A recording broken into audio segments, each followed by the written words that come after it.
Hello, church.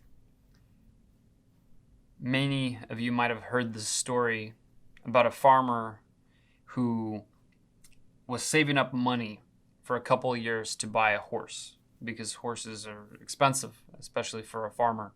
But he knew that once he would buy it, his revenue and his profits would grow immensely. And finally, came the day when he had saved up enough money and he went and purchased that horse, and he comes back, and obviously all the neighbors and everybody sees it, and it's not something that goes unnoticed. And so his neighbors come and they say, "Oh wow, this is great news. This is amazing. You're gonna become so much wealthier and more productive because of this horse." And the farmer just says, "Good news, bad news, I can't say." And everyone kind of, you know, didn't really understand what he was saying, and they went their ways. And about a month later, the horse ran away, and all that money that he paid for was lost.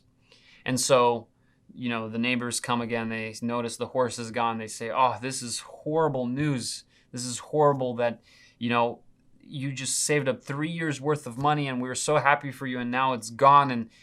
And he says, "This is horrible." And he says, "Good news, bad news, I can't say."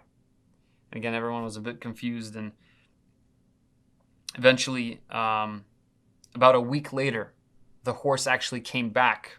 And with it, it brought a stray horse, another horse. And so everyone was ecstatic because they're understanding that it just doubled right now. And so everyone comes now, "This is amazing." And again, he says the same answer: "Good news, bad news, I can't say." And about a month later, they went out to go work, and the farmer was on the horse that he purchased, and his son was on the second horse. And all of a sudden, the second horse started acting up, and it dropped the son off of itself, and the son ended up breaking his leg. And again, they come back to the village, and everyone is sad, and they understand all the damage that's being done, and they said, "This is horrible news. I'm so sorry to hear this." And again, he repeats, "Good news, bad news, I can't say." And people start to understand a little more of what he's talking about. But then the next month after that, the king in the area proclaims a war against a neighboring kingdom. And because of the lack of soldiers, the king declares that will be a draft, and all able-bodied young men are to go and fight on the front lines. And so the officers come and they take away all able-bodied young men. And the son isn't taken because he is not physically fit. His leg is broken. He is not taken. And a few weeks later, they get word that all the boys that were taken from the village ended up dying in a battle. None of them survived.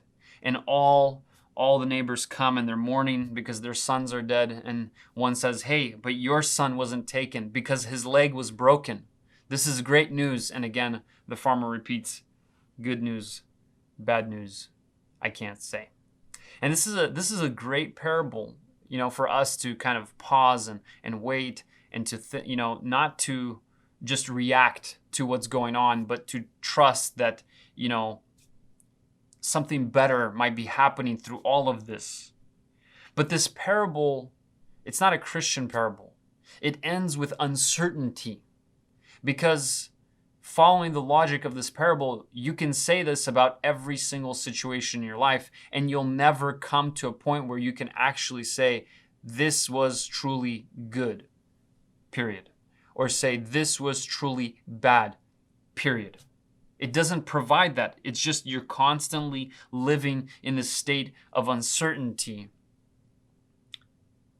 But the good news, truly good news, is that for us as Christians, for us that love God, there is certainty. There is certainty. Romans 8:28 says, "For we know that for those who love God, all things work together for their good." All things will work together for the good of those who love God. And that is our certainty.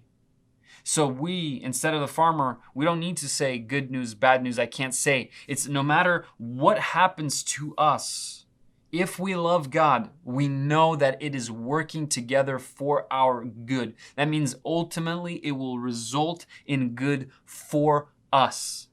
If you love God, if you know God, if you have that relationship with God, everything that happens every single second of your life is always happening and working together for your good, for your best, through the ultimate wisdom and power of God. And the only question that remains then for us is not, will this work together for my good? We already have that answer. We know everything that happens, whether it feels bad or good in our life, all of it is working together for our good. The only question that remains is, when will we realize and when will we truly see how this specific event worked together for my good? Will it be today? Will it be tomorrow? Will it be in 5 years, 40 years, or will it be after we are already with the Lord? All things are working together for our good, and we can have that confidence. The only question left is, when will we realize this? So church, let us trust in Him. No matter how difficult, no matter how painful, how bitter life may be, through its ups and downs, let us trust Him that truly everything, including the most darkest moments in our life, the most painful moments, are working together. It's like little Lego blocks being put together ultimately for our good and the glory of God. And the only question is, when will we realize this? Today, tomorrow, or maybe in eternity? In either case, it's all good for us. Amen.